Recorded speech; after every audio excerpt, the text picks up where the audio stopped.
Silvana, e com a Adriana e com a Raquel, nós somos as juntas no podcast. Queremos dar boa noite ao Dr. Evaristo, nosso convidado de hoje. A gente está muito feliz de receber o senhor, um filho da terra, né? E que hoje vai estar aqui conversando com a gente. Nós estamos muito felizes. Seja bem-vindo, viu? Satisfação é toda minha poder estar com vocês juntas no podcast. Sem dúvida nenhuma, quem passa muito tempo fora da sua terra natal, como no meu caso, mais de 40 anos fora, né, e retornei em 2022, então é uma reconquista, não é? Reconquistando os amigos, os conhecidos, não é? E estar num programa desse é um motivo de muita alegria e satisfação, mesmo porque dá oportunidade para que as pessoas possam saber que a gente está de volta. E a gente fica muito feliz de você ter aceitado o nosso convite. Satisfação toda minha. Obrigada. Eu quero também agradecer, né, a sua presença. Muito feliz de conhecer o senhor. Assim, a gente só conhecia de ouvir falar, né? Porque a história do escritório Evaristo, acho que todo barretense conhece.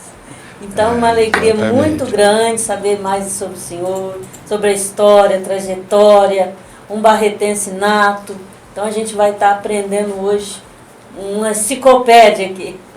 Olha, quem vai aprender muito sou eu. Tenho certeza absoluta que o maior privilegiado de estar neste programa sou eu, né, contando com a presença de vocês, né, que estão também numa atividade que é nova para todo mundo. É nova. Muito não é? A Rádio Covad, não é? Ela com certeza vai trazer muita coisa nova, porque as pessoas que estão na direção da emissora são pessoas já vivenciadas no mundo radiofônico, conhecem, né, têm experiência de outras cidades, outros estados, né, de forma que isso é importante. E eu imagino que Barretos ganha com isso aqui. Ah, eu tenho certeza. Adriana. Boa noite, prazer tê-lo conosco hoje. E a gente já pode começar com uma pergunta, vamos ficar falando. Só vou pedir. Vamos saudar Eu só vou pedir para os patrocinadores. Colaboradores. Mas antes eu quero lembrar para todos, né, se inscrever no canal, tá na rede Web TV, no YouTube, que é por onde o nosso programa, o nosso podcast está sendo levado ao ar. Curtam, se inscrevam, compartilhem, que isso vai levar o canal cada vez mais para mais pessoas. E a gente gostaria também de agradecer as empresas Só Agrícola, a empresa Toledo Tratores, Precisão Inox e Retífica Mundial. Eles são quem estão permitindo que nós estejamos aqui hoje, né, fazendo esse programa, fazendo chegar para vocês, Dr. Evaristo, né, um filho da terra. Muito obrigado, doutor. Muito obrigado aos nossos colaboradores. E só queria dizer para vocês ficarem extremamente à vontade, porque desde cedo eu aprendi que perguntar não ofende. Oi, que bom. Já estamos na vontade. Pode perguntar, Adriana, agora. O senhor já foi vereador, né? Foi o mais novo. Então, eu queria que o senhor contasse um pouco da sua vivência no seu primeiro mandato e o que te motivou naquela época. Então, desde pequeno, eu me envolvi com o movimento estudantil, né? Inclusive fui presidente do Grêmio Estudantil Rui Barbosa, do ginásio Mário Vieira Marcondes. Foi uma eleição interessante, porque tinha lá 4 ou 5 chapas concorrentes, né? E a minha votação foi tão expressiva que somou os votos das demais chapas, e a minha chapa teve o dobro de votos da somatória das outras chapas. E logo em seguida, movimento estudantil, né, me envolvi com o movimento da Ação Católica, né, na época da Revolução de 1964, eu fazia parte do chamado AEIOU da Ação Católica, não é? Que era a JAC, a JEC, a JIC, a JOC e a JUC. Não é?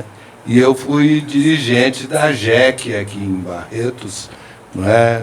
No auge da Revolução de 64, a gente se reunia num dos salões da Igreja Matriz do Divino Espírito Santo, não é? Lá que era o nosso local de reuniões, sob o comando do Padre Gabriel.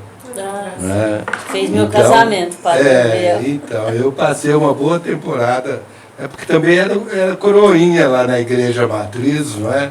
Então, passei uma bela temporada com o Padre Gabriel, né?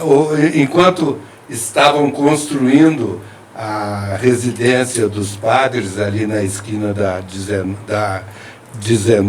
21 com a 16, eles moraram em frente de casa, na Rua 18. Ah, né? O contato era direto.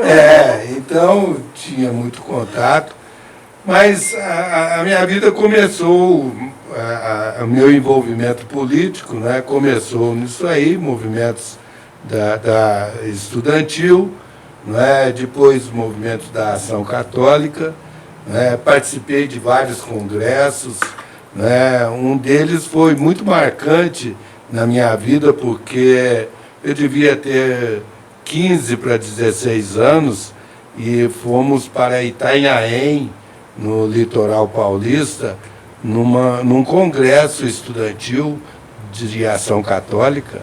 E lá eu aprendi a minha primeira lição. Não é? E a primeira lição que eu aprendi lá nesse congresso foi a seguinte: olha, pergunte e fale o que você quiser, mesmo que você esteja errado.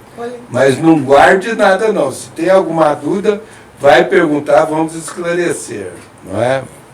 Depois veio o tiro de guerra. Né? O tiro de guerra era aqui onde é a FEB hoje. Não é? Aí era a sede do tiro de guerra e ao lado era o campo, né? O aeroporto de Barretos era onde é a FEB hoje. Né? E onde é o shopping era a sede do tiro de guerra. Sim. Não é? Eu vim para o tiro de guerra em 1967, né? Tive a oportunidade de, na época, o sargento Figueiredo me deu uma responsabilidade que era comandar a fanfarra do tiro de guerra, né? E todos esses fatores foram agregando, né, na formação de uma liderança, né, tornar-se conhecido, né, ter a oportunidade de desenvolver, de falar, chefe de fanfarra é muito bom, né, dá uma desenvoltura boa também. Né. E aí, quando o Onofre Rosa Rezende foi candidato a prefeito, né, em 1968, 69, né, na formação da chapa dos candidatos a vereador, né, ele me convidou em face dessa minha... na época eu também era correspondente da Folha de São Paulo, aqui em Barretos, né, colhia material, notícias e mandava para a Folha de São Paulo. Né? Já tive até... Era bem ativo Era já. isso que eu ia falar, muito bem ativo. Então, desde novo, né? com isso, e contando também com aquilo que vocês disseram, né, o nome que meu pai tinha deixado na cidade, apesar dele ter falecido em 1958, mas era uma pessoa bastante conhecida, foi vereador em 2 mandatos, não é? Quando faleceu, era o vice-presidente da Câmara, não é? Até 58, depois 59 ou 60, teve eleição, não é? Na época era um dos nomes cotados para uma possível candidatura a prefeito de Barretos. Não é? Pena que muito jovem faleceu, com 46 anos de idade, não é? Foi uma perca grande para Barretos. Mas esse envolvimento meu né? E também o fato de eu ter ido muito cedo, com 14 anos, minha mãe me pôs para trabalhar no Café Ivaí. A maior referência minha, né, é o Café Ivaí, né, para onde eu fui com 14 anos de idade. Né? Ali se reuniam os barretos. Ah, sim, era o ponto de era encontro o point. dele, era o point de Barretos, era ali. Né? Então, eu muito jovem fui para lá, com 14 anos, né? E nessa época que fui candidato, já com 19 anos, né? Era muito conhecido, sabia de todo mundo. Tanto assim que, além do fato de ter sido eleito, né, com 19 anos, com 20 anos eu fui eleito. Né? Eu fui o 5º mais votado. Olha que bem. Né? Então, em 1969, eu tive quase 800 votos, né, como candidato a vereador. Votação expressiva. Sim, expressiva. Não é? Quando tomei posse, em janeiro, 1º de janeiro de 1969, eu ainda estava com 20 anos. Né? Só completei 21 anos já no exercício do mandato de vereador. Não é? E a gente tem visto, assim, no seu currículo aqui, que não tem nem como ver tudo, né? Nossa, o tanto de coisa que tem. Era muita coisa. Bastante. Nossa. Eles diziam que eu, na época de ginásio, era TDA, não é? Ah, que legal! Mas que interessante, assim, eu acho isso demais da conta. Com 14 anos você já foi colocado, né, para trabalhar. Sim, claro. Hoje a gente não pode fazer isso mais. É verdade, é uma pena. Uma pena, porque o que, toda essa você ter essa liberdade de, claro, como criança, mas poder estar no meio do adulto, claro, poder fazer as coisas como adulto, e não como adulto, mas você trabalhar, ter com sua responsabilidade, olha, começar a ganhar seu dinheiro, isso deve dar outro... E eu defendo isso, não é? Apesar de mais para frente, certamente vocês vão abordar essa questão, né? Eu ter ido para o estado de Goiás na condição de promotor de justiça. Não é? Então, mas, de qualquer forma, defendo absolutamente o fato de que a criança, né, o jovem, na adolescência, ir trabalhar, não é? O Estado tem que criar outro tipo de mecanismo para que o jovem tenha condição de ter acesso à educação, porque o que acontece? Diz que o jovem não pode trabalhar com menos de 18 anos, né, porque ele tem que estudar. Sim. Só que o Estado não dá a condição dele ir para a escola. É verdade. Não é? Então, o que adianta? É uma falácia. Isso. E o que motivou o senhor a ir para outro estado, Minas, Goiás? Saiu de Barretos. Saiu de Barretos. Muito interessante essa pergunta. Eu fui embora porque eu fiquei com raiva. Legal. O que aconteceu, será? 1972, né, eu já estava casado e fui candidato à reeleição como vereador. Não é? Na época, quem ganhou a eleição de 72 foi oh, meu Deus do céu. João Batista da Rocha? Não. Depois do Cristiano. Foi Ari Ribeiro. Ah, sim. Não é? Ari Ribeiro de Mendonça. Exato. E o concorrente dele era o Monteiro Filho. Né? O Monteiro. Os Monteirinhos. Que tinha o Daniel Bampa como candidato a vice. Não é? E eu me entusiasmei com essa ideia. Apesar de ser vereador pelo MDB, e o Monteiro, o Daniel era amigo um grande amigo que eu tive aqui em Barretos. Doutor Varisto, naquela época só tinha 2 partidos, MDB e Arena. Arena e MDB eram os mais expressivos, né? Só tinha esses Tinham essa proliferação de partido que tem hoje, mas não tinham Eu muita lembro expressão. dessa época, tinha não é? só 2 partidos.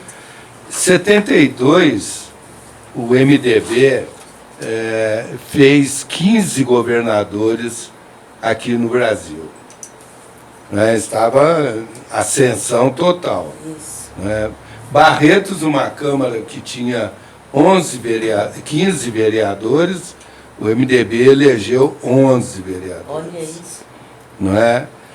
E eu, por falta de alguém que me orientasse, muito jovem, né, 22 anos, 23 anos já, né, não tive quem me orientasse politicamente para me mostrar qual o caminho que eu deveria percorrer. Não é? E eu deixei o MDB, né, para acompanhar o Monteiro e o Daniel como candidatos a prefeito. Não é? E fui candidato à reeleição. Não é? Como eu já disse para vocês, de 15 vereadores, o MDB fez 11 aqui em Barretos. Eu poderia ter sido o 12º. Não é? Mas, por quê? Porque o partido estava em ascensão, né? Era muito forte o MDB, como até hoje é forte. Eu vejo lá onde eu morei por 40 anos, em Jataí, né? O MDB lá domina completamente, totalmente, é dono do eleitorado de Jataí. Não é? Muito bem, então eu acabei não sendo reeleito. Né? Eu tive 400 votos, metade dos votos que eu tinha tido na eleição, que eu me elegi, né? Eu fiquei segundo suplente aqui. Não é? Nessas alturas eu já tinha começado a fazer um curso de Direito em Uberlândia.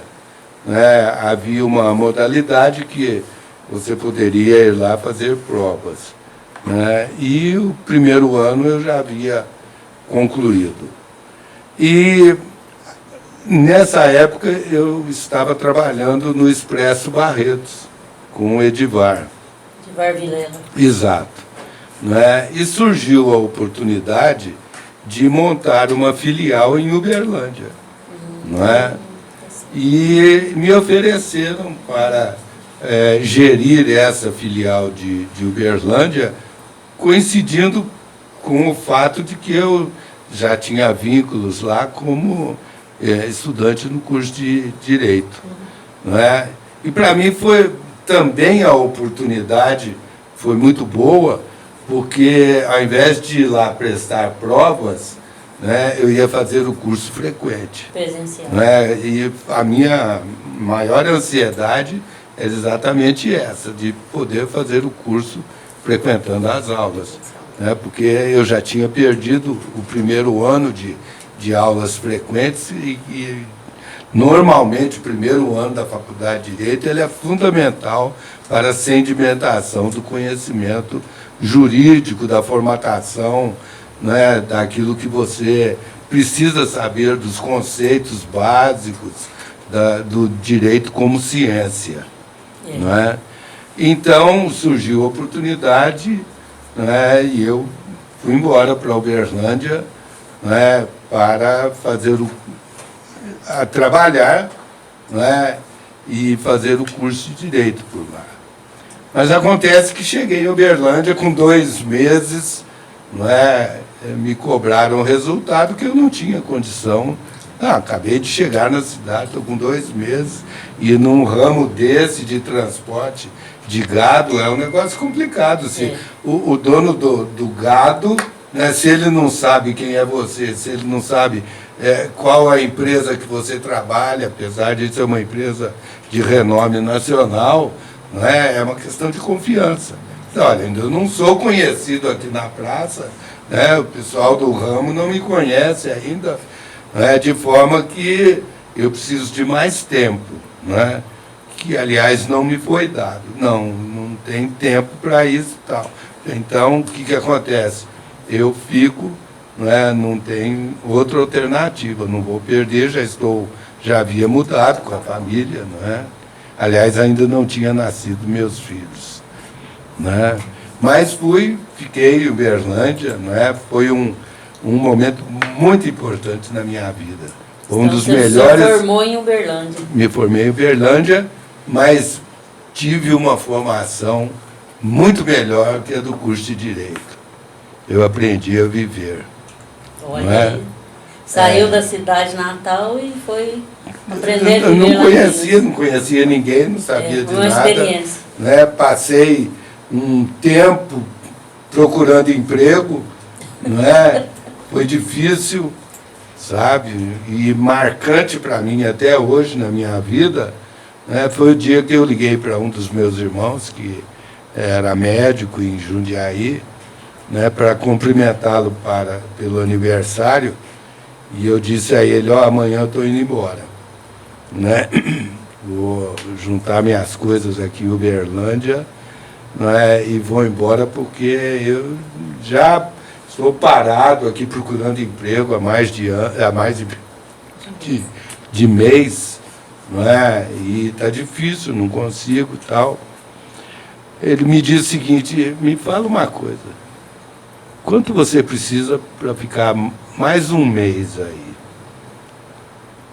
Eu fiz o cálculo de aluguel, manutenção, falei, olha, tanto é possível, Falei, não, então amanhã esse dinheiro está na sua conta. Olha isso. Você vai ficar mais um mês aí em Uberlândia, Olha, é a mão de Deus, a gente tem que acreditar nela, E Deus sabe todos os propósitos. Com certeza, No dia seguinte as coisas começaram a acontecer. Olha isso. Sabe? Incrível, sabe? Depois dessa conversa, no dia seguinte, uma vizinha trabalhava numa empresa lá, falou assim, olha, tem uma vaga lá na minha empresa. Eu fui lá, voltei contratado. Olha isso. Depois, fiquei 2 meses nessa empresa, fui para o Rei Massas, aquela antiga fábrica de macarrão, E foi outro aprendizado muito bom. E com isso fui fazendo o curso. Depois surgiu uma oportunidade, quando foi montada a Universidade Federal de Uberlândia, eu fui convidado para trabalhar na gestão da universidade. E foi onde eu aprendi muita coisa, porque logo em seguida, já em Goiás, eu me envolvi com o ensino superior, e eu tinha uma base que eu adquiri lá no período que eu... Você já estava formado nessa época? Terminando. Eu terminei em 77, e trabalhava na universidade. Lá em Uberlândia você já não exerceu o ofício de advocacia? Não tinha terminado ainda? Não, na verdade, como estagiário eu advoguei, sabe? Sim.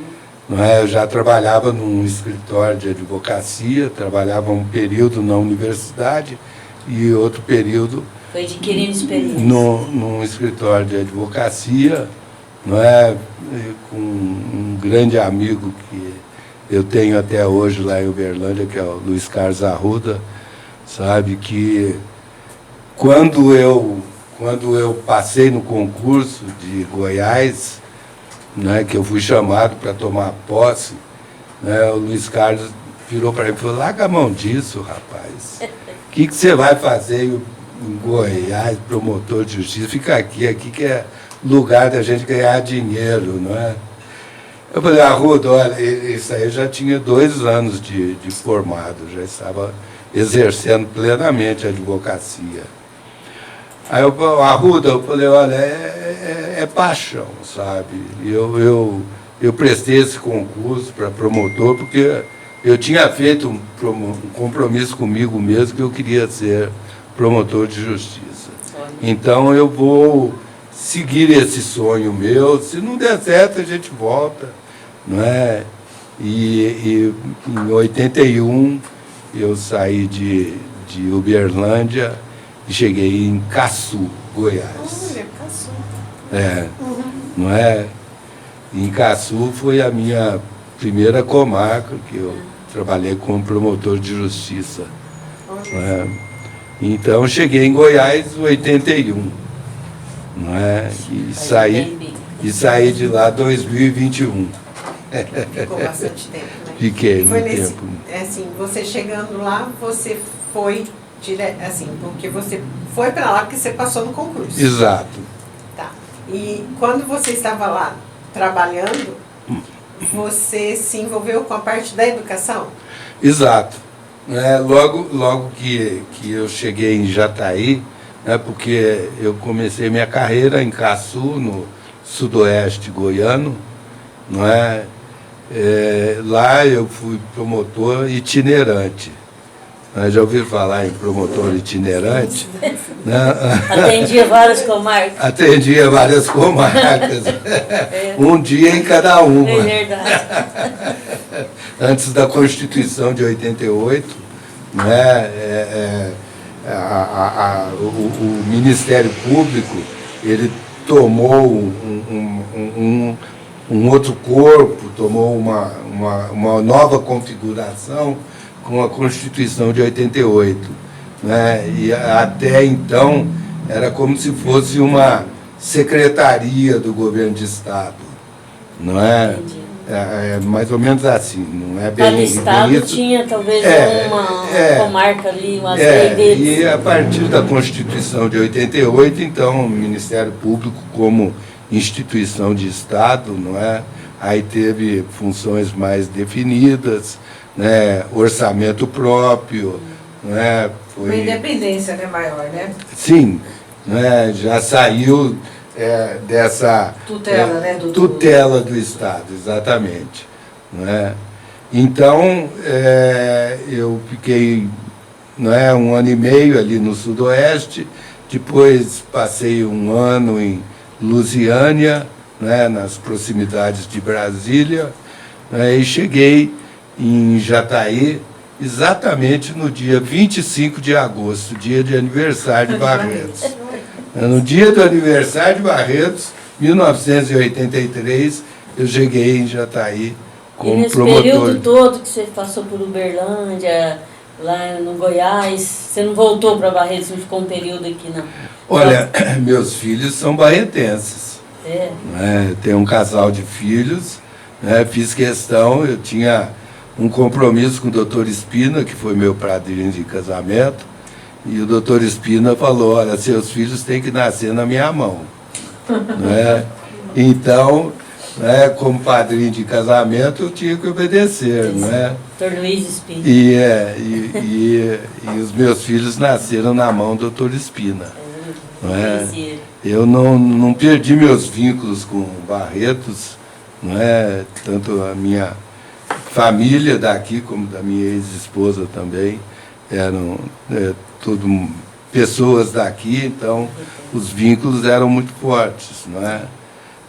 E também pelo fato da minha atividade, não é? Ter sido vereador, não é? A convivência ali no centro da cidade, crescer ali no centro, Café Ivaí, então, não ali era muito forte isso, eu não me desgrudei de Barretos. E a gente fala hoje, né?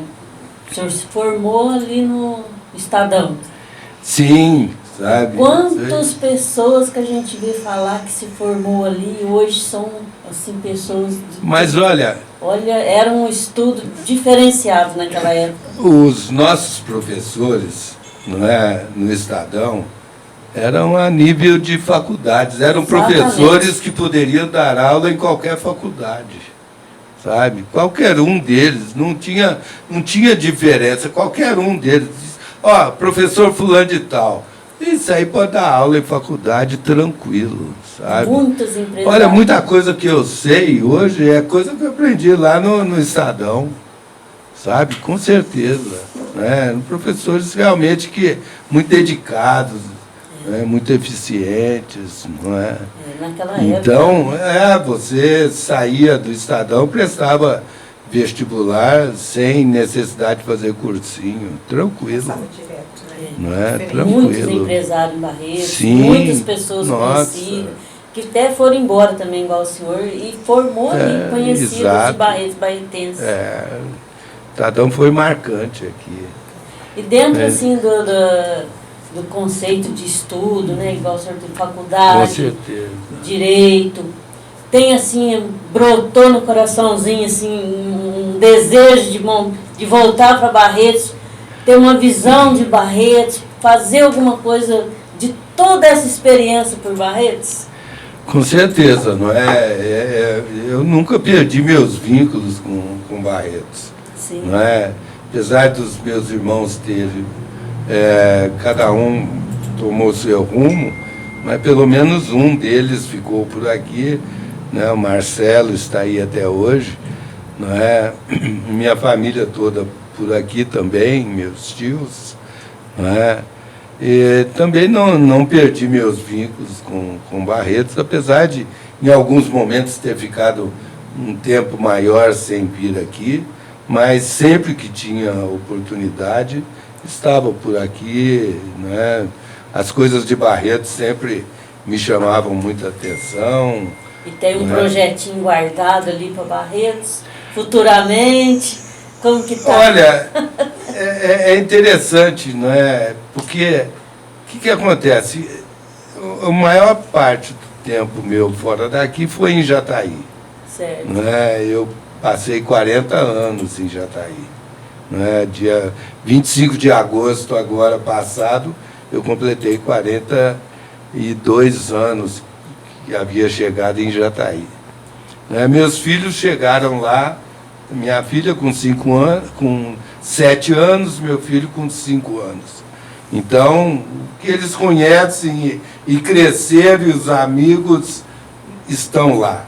Não é? Depois se casaram, tiveram filhos, hoje eu tenho 6 netos. Olha aí que Não é? beleza. 5 netas e um neto. Formou uma família linda.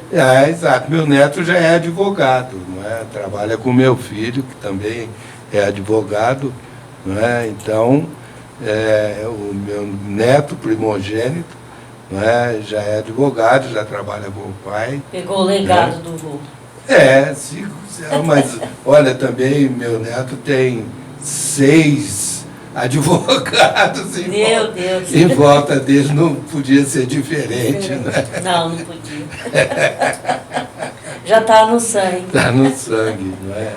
Então, tem vínculos muito fortes, não é? Também em Jataí, não é?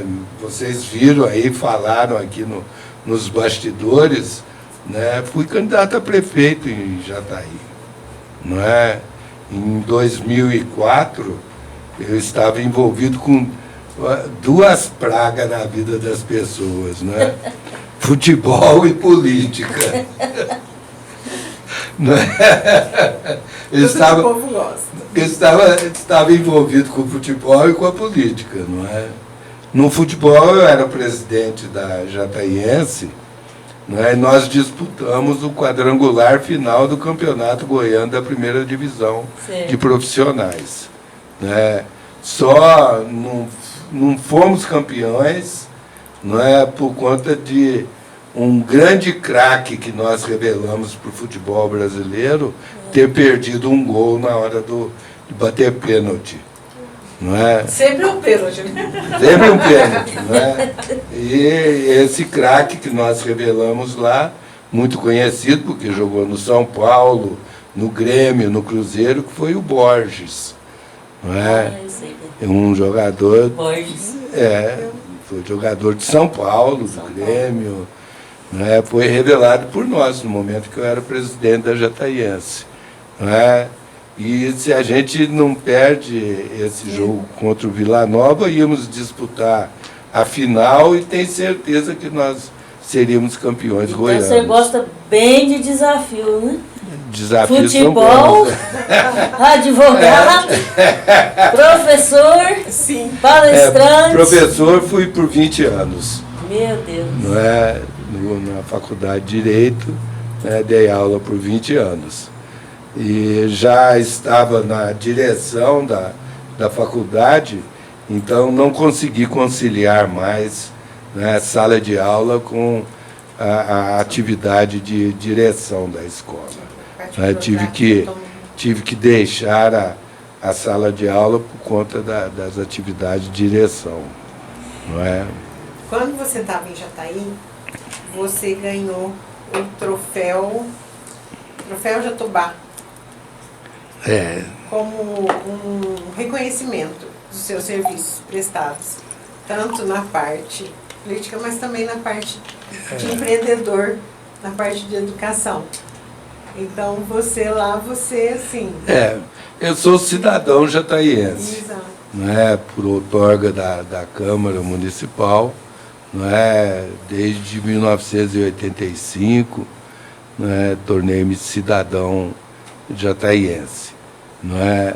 E é lógico, como promotor de justiça, não é, eu, por natureza, não, sou irrequieto, não é?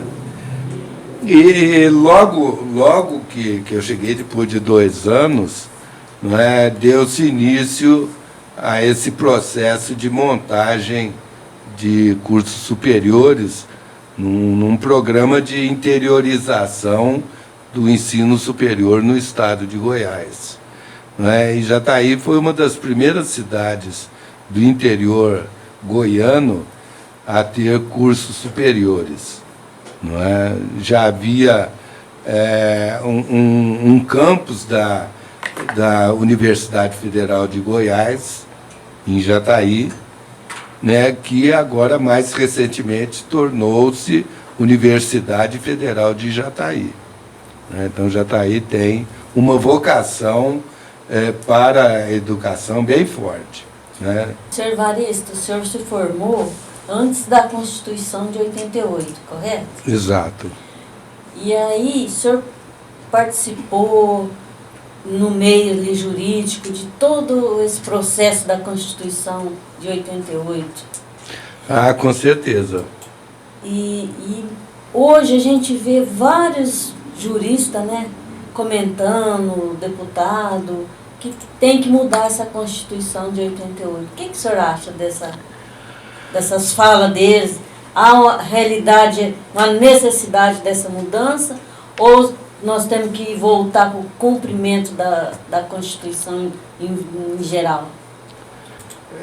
Respondendo agora a sua pergunta, se nós precisamos de uma nova Constituição, nós temos uma Constituição que está resolvendo, apesar dela ser muito tendenciosa em algumas coisas, né, mas eu acho que não precisa mudar.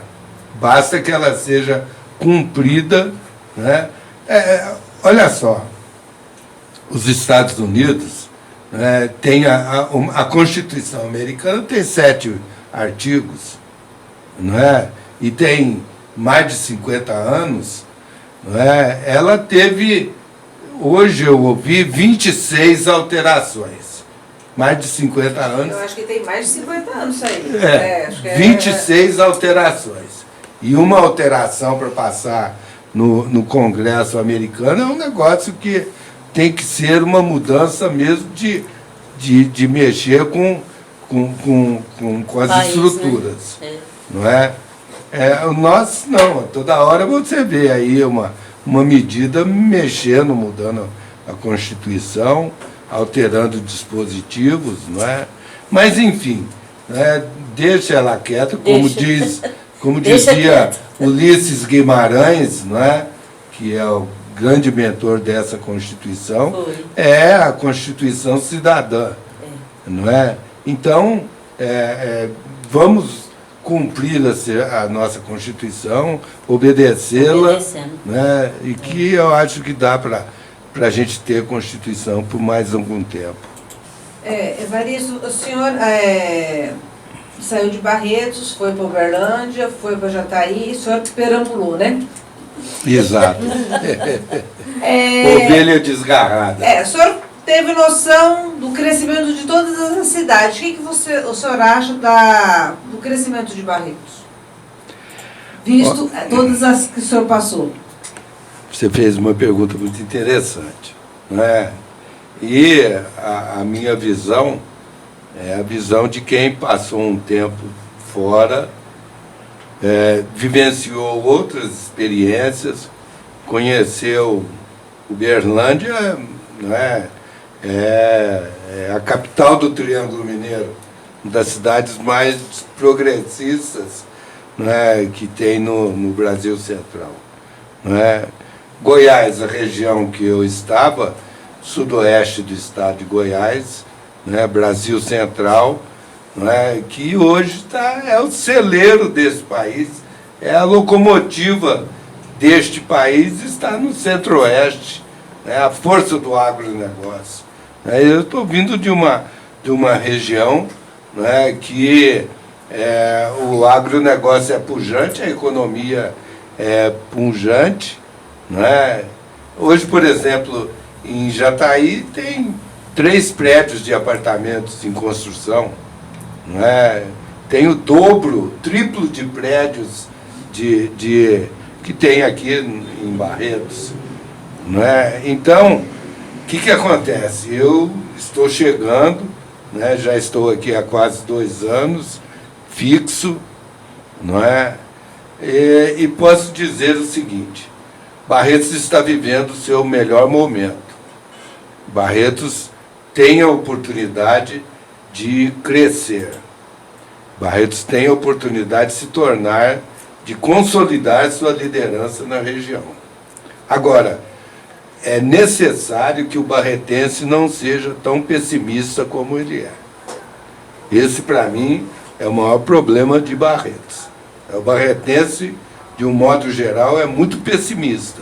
Não acredita no potencial, não acredita na força daquilo que nós temos. E eu faço questão de andar muito por Barretos. E podem ter certeza que eu ando muito por essa cidade. E eu visito principalmente o nosso setor industrial. O barretense precisava conhecer mais o nosso setor industrial para ele saber da força, da potência, daquilo que Barretos exporta para o mundo todo. Nós exportamos não só a carne, não é? Como também a laranja, não é? Produtos derivados do mel, né? Um dos maiores exportadores de mel que nós temos, né? Barretos. Temos uma indústria farmacêutica que vende para o mundo todo, não é? Então, o barretense precisa conhecer um pouquinho mais do potencial que nós temos. Nós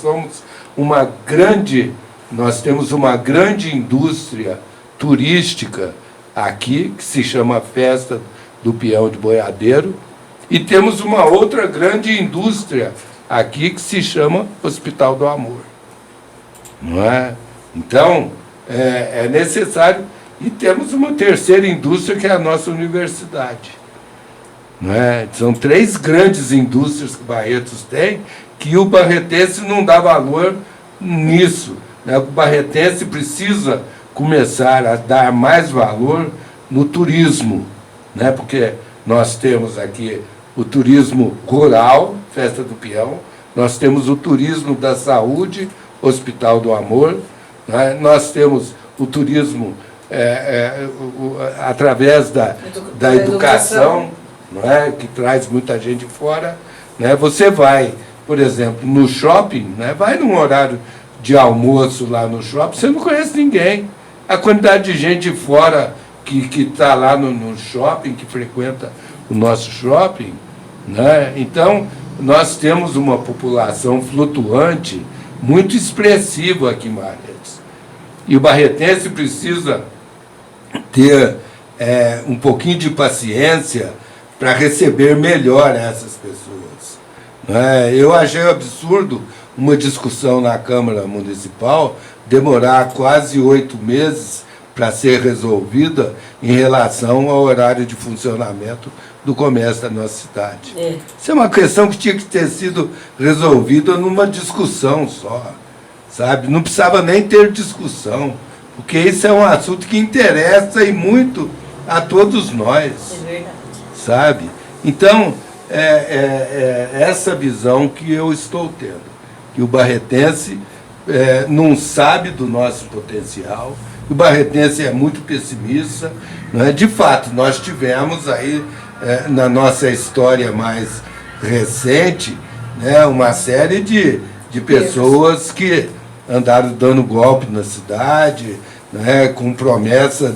Começou lá atrás, né? Não sei, as pessoas que são mais antigas lembram que na década de 60, né, chegou um argentino aqui com uma história de vamos industrializar Barretos, né, e deu golpe em todo mundo. Aí, e começou esse pessimismo lá de trás. O barretense está igual o vizinho que fica olhando o vizinho crescer.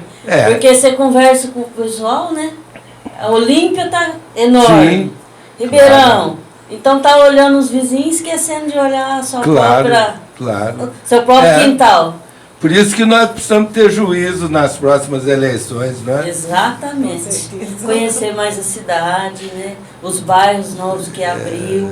Tem muito bairro novo. Tem um potencial muito grande. Tem. Nós tivemos uma ligação Barretos-Jaborandi que vai ser muito significativa. Ficou muito Agora, bom. os nossos políticos precisam tomar juízo e brigar mais pela duplicação da Faria Lima, duplicação da Washington, da Assis Chateaubriand, né? São duas pautas que Barretos não poderia perder de espécie alguma. Logística é sabe? muito importante. Com certeza, sabe? Com certeza. Em Barretos, você vê, igual o senhor falou, né? Tem os 2 frigoríficos. Sim. Internacional, despacho para todo, né? Claro. Tem várias indústrias, sem contar os pequenos industriais, né? Tem muito. Claro. Eu falo porque eu trabalho com transporte. E eu conheço, assim, muita gente, os produtores de Barretos, os empresários. Claro. Tem muito. Olha, é uma pena que nós sejamos produtores de muita coisa e também não transformamos, não é? Principalmente na questão da agricultura, aqui planta muito a cana, né? Nós temos usina em volta toda, e Barretos, município de Barretos, não tem uma usina de transformação da cana, né? Laranja, planta muita laranja aqui, mas, né, foi construir a indústria a 1 quilômetro da divisa. O imposto vai para o vizinho. Com certeza, sabe? Então, tem coisas que a gente precisa tomar juízo, começar a pensar de outra forma. É verdade. Trazer o progresso para Barretos. Com certeza. Infelizmente, nós estamos terminando, né? Então, quero agradecer a tua presença, viu, doutor? Foi muito gostosa a nossa conversa. E, assim, eu vou passar a palavra para o senhor está se despedindo, né? E nós também vamos fazer nossas... Eu tenho vontade de, num determinado momento, vamos ver se eu consigo fazer isso, escrever algumas memórias, não é? Contar alguma história, porque um dos lemas na campanha que eu me elegi vereador, né, eu me recordo que o Onofre, como candidato a prefeito, ele começava o discurso dele, aquela época era boa, tinha comício, né? Aqueles comícios eram... assistiu o Cristiano de Carvalho, então era uma festa, né? O bagaço. Levava os caminhões, fazia o balanço. A história toda, não é? Mas o Onofre sempre começava o discurso dele, como candidato a prefeito, com a seguinte frase: feliz daquele que tem uma história para contar. Né? O Onofre começava o discurso dele com essa frase. E, de fato, não é? Quem pode contar uma história, não é uma pessoa muito feliz. Eu quero ver se eu consigo escrever algumas coisas, para deixar para um outro momento, sei lá, às vezes alguém, né, se servir dessas histórias para... Nós que vamos agradecer, porque é conhecimento ambulante. Então, eu quero aproveitar esse momento não é para agradecer a vocês, quem agradece a oportunidade sou eu, não é? Quando a gente retorna, não é? A gente quer, não é? Uma grande parte dos meus amigos, da minha geração, né, já não está mais aqui convivendo com a gente. Não é? Então, eu tenho que aprender a conviver com a geração dos filhos dos meus amigos, né, de pessoas que chegaram na cidade. Então, eu estou assim, naquela ânsia, né, porque eu, quando saí daqui, era o Evaristinho. Então, eu dizia lá fora o seguinte: olha, se você quiser saber quem eu sou, não é? E quando você chegar em Barretos, o primeiro cachorro que você vê na rua, você fala assim: eu sou amigo do Evaristinho. Você pode ter certeza que o cachorro vai abanar o rabo, sabe? Então, esse Evaristinho ficou lá no passado, não é? Saiu com uma bagaginha e voltou com um bagajão. Então, não é, para mim, a oportunidade de estar com vocês é uma oportunidade ímpar, né? Eu agradeço a cada uma pelas perguntas, foram bondosas, né? Não teve ninguém que me apertasse aqui com nenhuma pergunta capciosa, sabe? ou que me deixasse com alguma dificuldade. De forma que eu agradeço, né? E em outra oportunidade a gente pode voltar a falar, com certeza. Nós que agradecemos a sua presença ilustre, nos trazendo aí um ensinamento, uma alegria, né? Um vigor, né? Com tudo que já fez, que passou, e está Então, aí para nos ensinar. Essa geração precisa de tudo que o senhor tem para passar para a gente. Pode ter certeza que o que o senhor for escrever, o que o senhor for ensinar, vai ter gente para aprender muito. E precisa, hein? Tem algumas coisinhas para contar. Coisinha. Não pode deixar escondido. Tem coisas aqui, tem coisas de Minas, tem coisas de Goiás para contar. Agradeço a todos. E juntas, Mas juntas no podcast. podcast. Legal.